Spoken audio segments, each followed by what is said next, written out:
Welcome to my YouTube channel. ഞാൻ രാജി മാത്യു. ഇന്നത്തെ എൻ്റെ റെസിപ്പി നമ്മുടെ നാടൻ ഫേവറേറ്റ് ഡിഷായ വട്ടയപ്പമാണ്. വട്ടയപ്പം എങ്ങനെ അരിപ്പൊടി വെച്ച് ടേസ്റ്റി ആയിട്ടും ഹെൽത്തി ആയിട്ടും ഉണ്ടാക്കാമെന്നാണ് കാണിക്കുന്നത്. വീഡിയോ എല്ലാവരും കാണണം.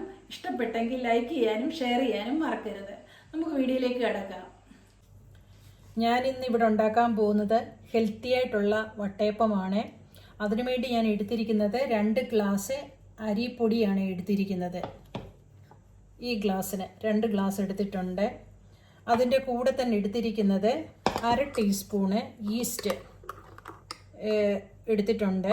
അതിനകത്ത് 1 ടീസ്പൂണ് ഷുഗർ, അതുപോലെ തന്നെ 1/4 ടീസ്പൂണ് ഉപ്പ് ഇട്ട് വാം വാട്ടറിനകത്ത് മിക്സ് ചെയ്ത് വെച്ചിരിക്കുകയാണ്. അതാണ് ഇത്. കണ്ടോ, നല്ല പത പോലെ മുങ്ങി വരുന്നുണ്ടോ?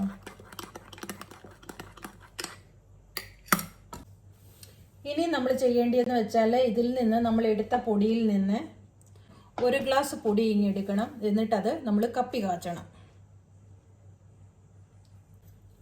അടുത്തതായിട്ട് കപ്പി കാച്ചാൻ വേണ്ടിയിട്ട് നമ്മൾ ആവശ്യത്തിനുള്ള വെള്ളം ഒഴിച്ചു കൊടുത്തിട്ട് ഇത് നല്ലതായിട്ട് ഇളക്കണം. അതിൻ്റെ കട്ടയൊക്കെ പോയിട്ട് നല്ലതായിട്ട് ഇളക്കണം. ഈ പരുവാക്കണം.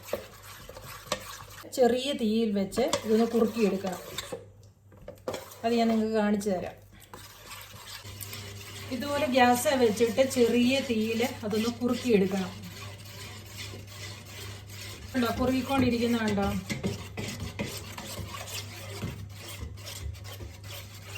കണ്ടോ, ഇതുപോലെ ആകണം. എളുപ്പം ഇളക്കി കൊടുക്കണേ. ഇത് കുറുകുമ്പോൾ തോറുന്നു എളുപ്പം നമ്മൾ ഇളക്കി കൊടുത്തുകൊണ്ടിരിക്കണം. കണ്ടോ, കപ്പി കാച്ചി നമ്മൾ എടുത്തിട്ടുണ്ട്. കണ്ടോ, ഇനി നമ്മളിതൊന്ന് ആറാൻ വേണ്ടിയിട്ട് വെയിറ്റ് ചെയ്യണം. ഇനി നമുക്കിതൊന്ന് അടിച്ചെടുക്കാം. ഞാൻ ഈസ്റ്റ് ഓൾറെഡി ഇതിനകത്ത് ഇട്ടിട്ടുണ്ട്. അതിൻ്റെ കൂടെ തന്നെ മാവും ചോറും എല്ലാം കൂടെ ഇട്ട് കൊടുക്കാം.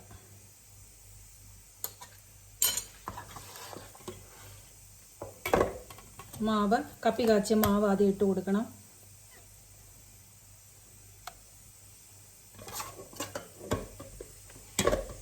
എന്നിട്ട് കുറച്ച് അരിപ്പൊടി ഇതിലേക്ക് ഇട്ട് കൊടുക്കണം. കുറച്ച് അടിച്ചെടുത്താൽ മതി.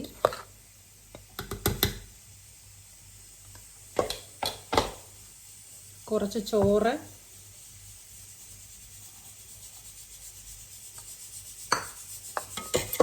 എന്നിട്ട് ആവശ്യത്തിനുള്ള ശർക്കരയുടെ പാനി. ഇനി എല്ലാം കൂടെ ഒന്ന് അടിച്ചെടുക്കണം. മാവൊക്കെ അരച്ചെടുത്തിട്ടുണ്ട്. ഇനി തേങ്ങയും കൂടി അരച്ചെടുക്കാം. ഇനി നമുക്കൊരു പാത്രത്തിലേക്കത് മാറ്റാം. അടുത്തതായിട്ട് നമുക്ക് തേങ്ങയും കൂടി അരച്ച് ഇതിൻ്റെ കൂടെ ചേർക്കാം. തേങ്ങ ഒക്കെ അരച്ചെടുത്തിട്ടുണ്ട്. നമുക്കിനി ഇതിനകത്തിലോട്ട് മിക്സ് ചെയ്യാം.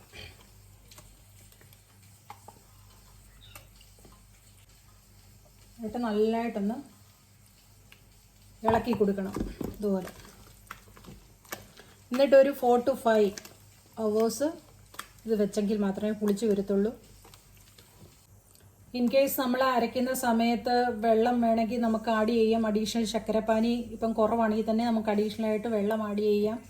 അതുപോലെ ഇൻ കേസ് ലൂസായി പോയാൽ തന്നെ അരിപ്പൊടി നമുക്ക് അന്നേരം തന്നെ ചേർത്ത് ഇത് നമുക്ക് മിക്സ് ചെയ്ത് ഇതുപോലെ വെക്കാം. ഒരു 4 to 5 hours ഇതുപോലെ അടച്ച് വെക്കണം. അപ്പോഴത്തേനെ ഇത് പുളിച്ച് കിട്ടത്തുള്ളൂ. നല്ലതായിട്ട് പുളിച്ച് വന്നിട്ടുണ്ട്. ഇപ്പം 3 മണിക്കൂറേ ആയുള്ളൂ. എന്നിട്ട് പോലും ഇത് നല്ലതായിട്ട് പുളിച്ച് വന്നിട്ടുണ്ട്. ഇനി ഒരു 1/4 ടീസ്പൂണ് ഉപ്പ് ഇതിലേക്ക് ഇട്ട് കൊടുക്കണം. ആദ്യം നമ്മൾ ഒരു 1/4 ടീസ്പൂൺ ഉപ്പ് ഇട്ടിട്ടുണ്ട്. അതുകൊണ്ട് തന്നെയാണ് ഇപ്പോൾ ഒരു 1/4 ടീസ്പൂണ് ഉപ്പിട്ട് കൊടുക്കുന്നത്. എന്നിട്ട് നല്ലതായിട്ട് ഇളക്കണം. അടുത്തതായിട്ട് അപ്പം ഉണ്ടാക്കുന്നതിന് മുമ്പിട്ട് തന്നെ അപ്പത്തിൻ്റെ പാത്രത്തിൽ നമ്മൾ ശകലം എണ്ണ ഇതുപോലെ തേച്ച് കൊടുക്കണം. അത് ഇളകി നല്ലതായിട്ട് വരാൻ വേണ്ടിയിട്ട്. അടുത്തത് അപ്പത്തിൻ്റെ മാവിലേക്ക് ഒരു 1/4 ടീസ്പൂണിൽ കുറവ് ഏലക്ക ഞാൻ ആഡ് ചെയ്യുന്നുണ്ട്. ഏലക്കയുടെ പൊടി, ഏലക്ക വേണമെങ്കിൽ നിങ്ങൾക്ക് ആഡ് ചെയ്യാം. ഞാൻ ഏലക്ക പൊടിയാണ് ഇട്ട് കൊടുക്കുന്നത്. എന്നിട്ട് നല്ലതായിട്ടൊന്ന് ഇളക്കണം. ഈ സമയത്ത് വേണമെങ്കിൽ നിങ്ങൾക്ക് ഉപ്പും ചെക്ക് ചെയ്യാം. ഉപ്പ് നിങ്ങളുടെ ടേസ്റ്റ് അനുസരിച്ചാണ്.